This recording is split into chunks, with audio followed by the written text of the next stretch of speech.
नमो बुद्धाय सादर जय भीम। साथियों, कोरोना महामारी बीमारी से पूरा भारत संकट में पड़ता जा रहा है। भारत की इस संकट की घड़ी में भारत के प्रधानमंत्री नरेंद्र मोदी जी सुर्खियां बटोरने में लगे हैं। भारत के नाम एक चिट्ठी जारी की है जिसमें उन्होंने बताया है कि भारत के हित में हमारी सरकार और हम तमाम फैसले लिए हैं, जो टीवी, रेडियो, पेपर के माध्यम से पढ़कर सुनाया भी और बताया भी है। वो फैसला धारा 370 का फैसला भारत के हित में उन्होंने बताया है। ट्रिपल तलाक का फैसला भारत के हित में उन्होंने बताया है। राम मंदिर निर्माण का फैसला भारत के हित में बताया है। नागरिक बिल का फैसला भारत के हित में बताया है। लेकिन भारत के प्रधानमंत्री नरेंद्र मोदी जी से मैं पूछना चाहती हूं और भारत की जनता को मैं बताना चाहती हूं कि एक फैसला भारत के प्रधानमंत्री नरेंद्र मोदी जी ने और लिया था। वो फैसला था नोटबंदी का फैसला। एकाएक नोटबंदी का फैसला लिया गया, पूरे भारत में हाहाकार मच गया। गरीब, कमजोर, लाचार किसान, बेसहारा, बेरोजगार आदमी तबाह हो गए। महीनों दिन तक उनको लाइन में खड़ा होना पड़ा, पुलिस की लाठियां खानी पड़ी, तमाम लोग मौत के घाट उतर गए। पूरे भारत में हाहाकार मच गया। यह भारत के हित में फैसला बिल्कुल नहीं था। भारत के लोगों ने इसे स्वीकार नहीं किया। अभी भारत के प्रधानमंत्री जी ने जो भारत के हित में फैसला बताया है, धारा 370 का फैसला। धारा 370 जो कश्मीर में खत्म किया गया, कश्मीर के लोगों को विश्वास में नहीं लिया गया। धारा 370 खत्म करके मुस्लिम समाज के लोगों को तबाह कर दिया गया।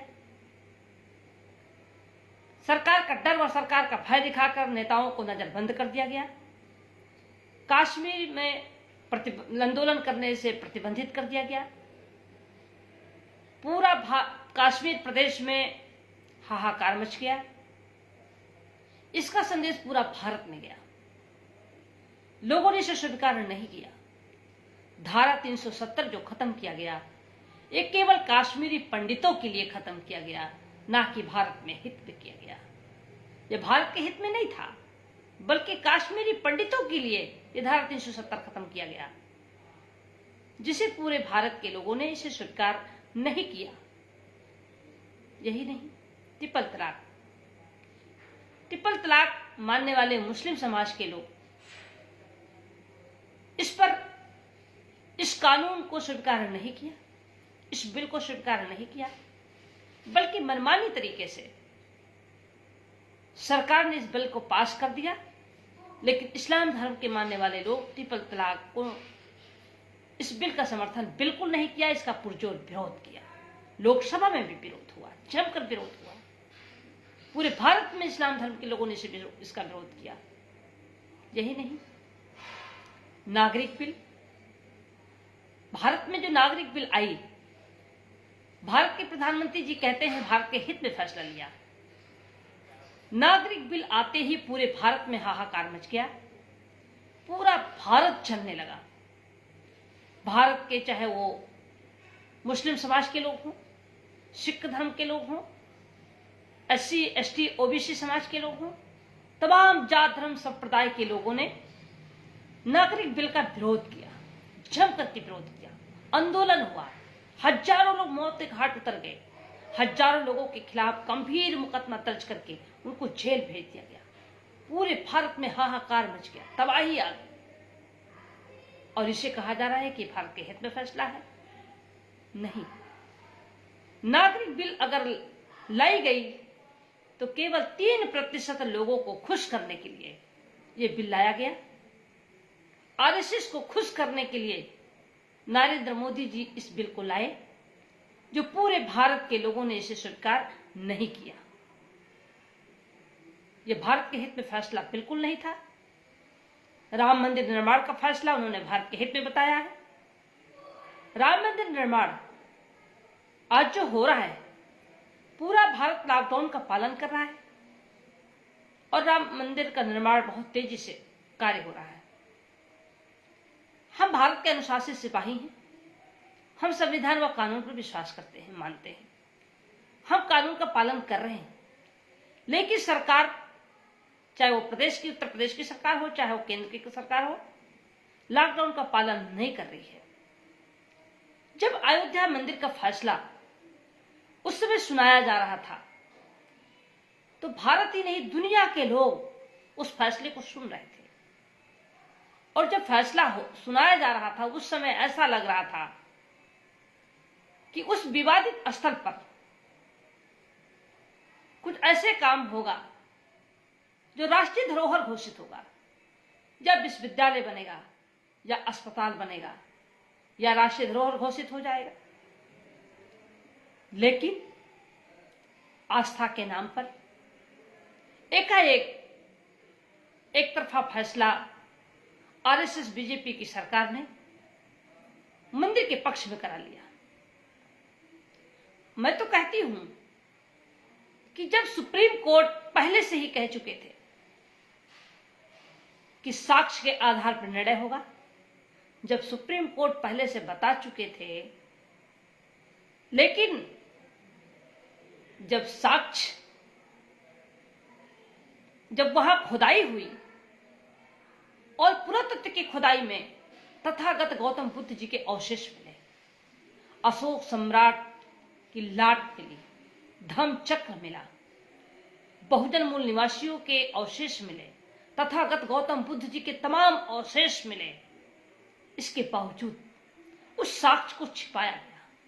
भारत की जनता के सामने साक्ष्य को नहीं बताया गया, साक्ष्य को नहीं माना गया, और एक तरफा फैसला आस्था के नाम पर आरएसएस बीजेपी की सरकार ने अयोध्या में करा दिया। मैं मंदिर व मस्जिद का विरोध नहीं करती, लेकिन आस्था तो तथागत गौतम बुद्ध जी के अनुयायियों का भी है। आस्था तो सभी धर्मों का है, लेकिन आस्था न मानकर, गौतम बुद्ध जी के अनुयायियों का आस्था न मानकर, इस्लाम धर्म का आस्था न मानकर, बल्कि मंदिर के पक्ष में जो एक तरफा फैसला कराया गया, इस फैसले को ना तो बौद्ध धर्म के मानने वाले लोगों ने माना, ना इस्लाम धर्म के लोगों ने माना, ना सिख धर्म के मानने वाले लोगों ने माना, ये भारत के लोगों ने नहीं माना। तो ये फैसला ये फैसला भारत के हित में कैसे हुआ? यह भारत के हित में फैसला बिल्कुल नहीं था, बल्कि 3% लोगों को खुश करने के लिए, आरएसएस को खुश करने के लिए यह फैसला लिया गया। मैं तो कहती हूं, भारत के प्रधानमंत्री जो कहते हैं वो नहीं करते, जो नहीं कहते हैं वो करते। भारत के प्रधानमंत्री झूठ बोलते हैं, समाज को गुमराह करते हैं, देशवासियों को गुमराह करते हैं, देश को धोखा देते हैं। जब भी भारत का बहुजन अपने अधिकार के लिए, अपने इतिहास को बचाने के लिए, अपनी सुरक्षा के लिए, अपने रोजी रोजगार के लिए, नौकरी के लिए जब मांग करता है, तो इनका दिमाग, भारत के बहुजन का दिमाग को डाइवर्ट करने के लिए मंदिर मस्जिद, भारत पाकिस्तान, हिंदू मुस्लिम संप्रदाय बाद में बदलकर भारत के बहुजन समाज के लोगों का दिमाग डाइवर्ट कर दिया जा रहा है। भारत के लोगों का दिमाग डाइवर्ट कर दिया जा रहा है, और इस आरएसएस और बीजेपी की सरकार भारत के बहुजन मूल निवासियों का इतिहास को समाप्त करने की पूरी तैयारी कर चुके हैं। प्रधानमंत्री पंडित जवाहरलाल नेहरू ने अपनी डिस्कवरी ऑफ इंडिया की किताब में लिखा था कि आर्य विदेशी है। ये मैं नहीं कह रही हूं, ये पंडित जवाहरलाल नेहरू जी जो हमारे भारत के प्रधानमंत्री थे, उन्होंने कहा था कि आर्य विदेशी हैं। आज आरएसएस की सरकार, आज बीजेपी की सरकार हमारे भारत के बहुजन मूल निवासियों के इतिहास को खत्म करना चाहती है, भारत के संविधान में दिए गए कानून को खत्म करना चाहती है, बहुजन समाज के लिए आरक्षण को खत्म करना चाहती है। बहुत बारीकी से कोर्ट का सहारा लेकर SC ST एक्ट को खत्म कर दिया गया। पूरे भारत जलने लगा, दर्जनों लोग मौत के घाट उतर गए। कोर्ट का सहारा लेकर OBC का आरक्षण क्रीमी लेयर लगाकर खत्म कर दिया गया। अनुसूचित जात जनजाति का आरक्षण क्रीमी लेयर लगाकर आरक्षण को खत्म कर दिया गया। श्रमिक कानून जो 8 घंटे के लिए बाबा साहब डॉक्टर भीमराव अंबेडकर जी ने बनाया था श्रमिकों के लिए, उस कानून को खत्म कर 12 घंटे का आदेश जारी कर दिया गया, जिससे पूरा भारत का गरीब कामगार मजदूर आज पूरी तरीके से त्रस्त है, आज जिस तरीके से भुखमरी के कागार पर है। आप सबको टीवी, रेडियो, अखबार के माध्यम से सुनने को, पढ़ने को, देखने को मिलता है। मैं भारत के बहुजन मूल निवासियों से अपील करना चाहती हूं कि भारत के बहुजन अगर अपना अधिकार चाहते हैं, अपना इतिहास चाहते हैं, संविधान चाहते हैं, सुरक्षा चाहते हैं, तो आप सबको एकजुट होकर अब अपने अधिकार के लिए लड़ाई लड़ना होगा। अब समाज को जागृत करना होगा। अगर आप अपने इतिहास को नहीं बचा पाए, संविधान व कानून को नहीं बचा पाए, तो हमारा भारत का बहुजन गुलाम हो जाएगा। इस गुलामी से बचने के लिए हम सबको एकजुट होने की जरूरत है। अब समय आ गया है, वरना फिर वही होगा कि चिड़िया चुग गई खेत, पछताए का होते।